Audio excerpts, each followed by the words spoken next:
Okay, good day everyone.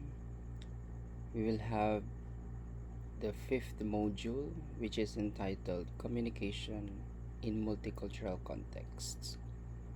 So, this particular module has the following objectives: determine situations which display effective communication in multicultural context, discuss culturally appropriate terms, expressions, and images, increase cultural and intercultural awareness and sensitivity in communication of ideas, and then reflect on learning experience.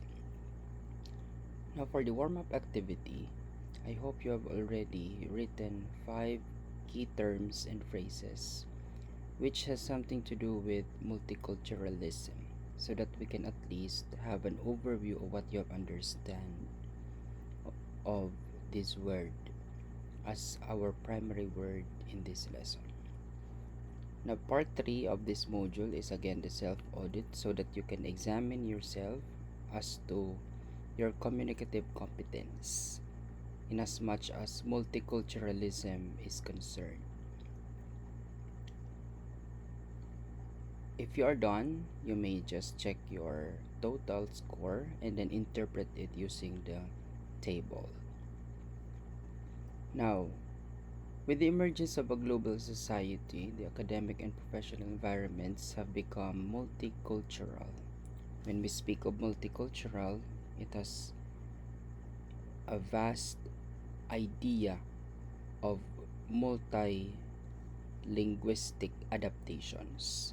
Meaning to say, when it comes to linguistic features, when it comes to communicative competence, the multicultural settings and elements should be observed, should be taken into consideration. Now, when we speak of multicultural communication, this means that you coexist with people from diverse or different cultural backgrounds. Now, these backgrounds could be beliefs, religion, gender, nationalities, and ethnicity. Now, how do we communicate in a verbal way? Well, it can also be accompanied with non-verbal cues. This can be your gestures, facial expressions, and other body movements, so that it can add to you what you are saying in different ways. For instance, Americans are very accustomed to handshaking as a form of greetings, but not for Japanese. Japanese would just bow down when they greet each other. Another way is nodding, which is a yes to some nationalities like Indians and Latin Americans. But in other countries such as Syria, Turkey, and Greece, Middle East nationalities, nodding means no. So it's the opposite. So, what is the context here? What is the challenge? In a multicultural context situation, it is very important for you to learn how to acknowledge, understand the various communication and behavioral patterns present in that cultural setting, so that you can communicate effectively.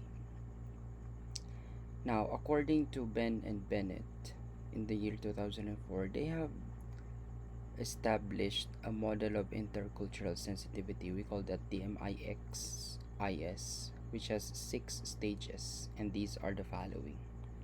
Stage 1 is denial, wherein the individual does not recognize cultural differences. Stage 2 is defense, which means that the individual starts to recognize cultural differences and is quite intimidated by them. Stage 3 is minimization, although the individual starts to see cultural differences, but he looks at it on a universal perspective. The cultural differences is a universal norm. The fourth stage is acceptance, wherein the person gradually starts to appreciate important cultural differences, both in behavioral and in the contextual sense, and even the values are also appreciated. The fifth one is the adaptation, wherein the individual becomes very open to the world, its views, and starts to accept new perspectives. And then the sixth stage, which is the highest one, in here, the individual starts to go beyond his or her culture, goes out of it, and then starts to show his or her actions based on multifarious cultural viewpoints.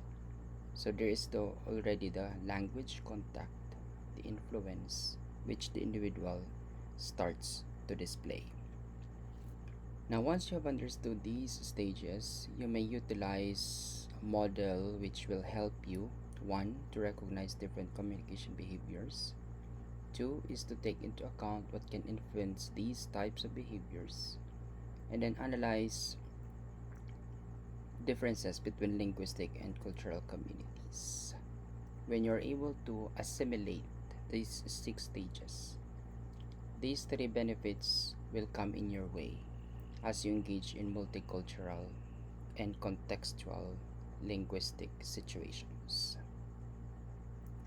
Now, how do we determine intercultural communication skills?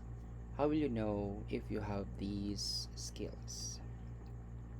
Check yourself. If you are able to negotiate or convey information wherein in your communication situation you are able to express: one, understandable and cultural sensitive thoughts, feelings, opinions, and expectations, that can be one skill. The second one is the ability to engage and immerse in the local culture and language. Speaking native languages, especially when you are in a tribal setting or in a tribal village, can also be one major skill so that the people will learn how to trust you. The third one is the ability to establish shared meanings with the local people to avoid stereotyping and miscommunication. In this particular skill, you are able to feel their downside, their weaknesses. And when you feel their weaknesses, you're able to show to the world, show to other people what it means to live in that place. Next is the ability to develop a language capacity, such as local greetings and opportunities to use the local language in the contexts. So, one way of assimilation and immersion is the use of the local language. Then, the ability to empathize with how the locals see the world. So, you will also be able to show to them how the world means to its people, to see beyond the borders of their village, to see beyond the borders of their houses, of their lands, that there is richness outside. Now, generally speaking, these are the guidelines for you to communicate in a multicultural setting. One is avoid in asking inappropriate or personal questions, only the essential ones. Next is to avoid stereotyping or generalizing certain groups. Be open minded and be flexible. Then avoid using jargons, cliches, highfalutin terms, technical terms, acronyms, and most especially gender biased language. Next is to be sensitive, polite, be tactful, and respectful at all times, particularly in relation to cultural practices. These attitudes and beliefs, you are challenged to learn and understand the value of diversity. These are people with many cultural backgrounds, with many diverse thoughts. Respect them and allow yourself to understand their viewpoints. Next is to develop intercultural communication skills. Eliminate gender biased words or sexist language, particularly in writing. You may refer to the table below on how to avoid gender biased language. Listed in the succeeding section, there is a table there which will allow you to use appropriate neutral terminologies when addressing people. And then In case you do not get the message conveyed by the person you are communicating with, politely request him or her to repeat the message or simplify it. So you may just say, "Pardon, excuse me, would you care to repeat what you have just said?" Next, learn and observe physical distance or space in dealing with other people. In some cultures, shaking hands and hugging may not be appropriate. So it is not only during pandemic times that we will observe physical distancing or space establishment. Even without pandemic, you have to be very careful with how you deal, with how you interconnect your people, connect yourself to other people. Other people may not appreciate how you hug them or how you connect with them using physical communication gestures. Next is to listen attentively when others are speaking. So you may look at them in the eye, but for Indians, do not do that because it is awkward for them. It is a rude gesture if you look them into the eye. Next is observe patience and listening to other people's ideas, which may not be the same as yours. So be patient. Do not intervene, do not interrupt when they are speaking. You show respect, you say kindness, you show your appreciation to them, even though you disagree with them, by allowing them to finish what they are saying. Next is to pay attention to your nonverbal communication. Learn nonverbal cues of other cultures. So it's not always about words. Be sensitive with how these people react to what you're saying. Next is respect a person's rights to confidentiality and privacy. So you have to show consideration also. Speak gently and politely, never shout to be understood. So no need to shout, no need to yell. You may just put a specific tone or stress on some content words, but not totally to shout, to yell during the duration of your speech. Then stay calm, cool, and composed when you make a mistake or feel embarrassed by others. Just go on. Do not let others intimidate you, because losing your patience is just a mark that you are weak. Culturally, others do not mean to embarrass you. And then make positive interpretations of the actions and words of other people. And then, when you feel strange or uncomfortable about something being communicated with other people, you request for a clarification as far as their meaning and intentions before you express your emotions and ideas. So, before you react, you clarify first. Because sometimes, if we would just react without any careful investigation, without careful clarification, we may just end up in a quarrel or feud. Now, these are some gender biased words or non sexist language. So, when you speak to a chairman, you may just say chair or chairperson. When you're referring to salesman, you say salesperson. Congressman, legislator, foreman, you say supervisor. Stewardess can be neutrally addressed as flight attendant. Waitress as a server. Policeman as a police officer. Fireman, firefighter. Man-made, you say manufactured. Businessman can be a business executive. Manpower should be workforce. And then spokesman, you say spokesperson.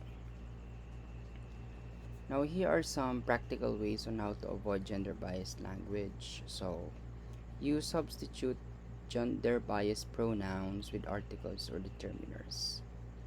For instance, you say, every employee is entitled to his 13th month pay. So, how would you address this in a non sexist way? So, you say, every employee is entitled to a non 13th month pay. So, observe from his, it becomes a as a determiner. Next is use plural nouns instead of singular pronouns. Observe, every becomes all in this particular sentence. His becomes their. Next one is to use either or pronouns, he or she, his or her, his or hers. However, avoid putting men first at all the time, because there are people who are very gender sensitive. So they do not like to be branded as weak, especially for the women.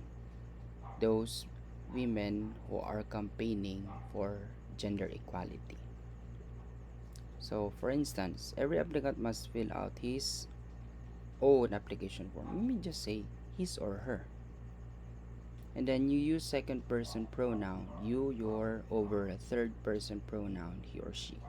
Be careful not to change the meaning of the statement. For instance, the sales manager should prepare his marketing proposal for a new project. You may just say, you should prepare your marketing proposal for a new project. Next one is use appropriate titles. When you're writing a letter to an unknown addressee, you may say, Dear Sir, or Dear Madam, Sir or Madam. And then for non-sexist, again, if you're talking to the HR, you may just say, Attention, HR Manager. But please be careful. You use Miss if you have no idea if the female addressee is single or married. Okay? You use MRS period, that is short for mistress, if you are sure that the female addressee is married. But for sure, you use Miss if the female addressee is unmarried. So that's a standard way of addressing it. Okay? Now, in order for you to firm up the input here, I urge you to watch the video, Does Language Create Our Gender Biases? And then the second video here, Local and Global Communication in Multicultural Setting. This is for you to understand deeply what this module is trying to convey as a multicultural communicator. Now for your assignment, I want you to write a poem about this topic on how to promote multicultural communication. If you are an artist, if you are good in art making, poster making, you use or you create a poster that also calls for multicultural communication promotion. Post your works in the Modo class page using your account. And then after doing this, I want you to reflect again on the learnings you have gained from this lesson. So what were your misconceptions about the topic prior to taking up this lesson? And then what new additional learning have you gained from this lesson in terms of skills, content, and attitude? Okay? Thank you very much, guys. I hope you have a good time in listening to this input video presentation. Have a good day.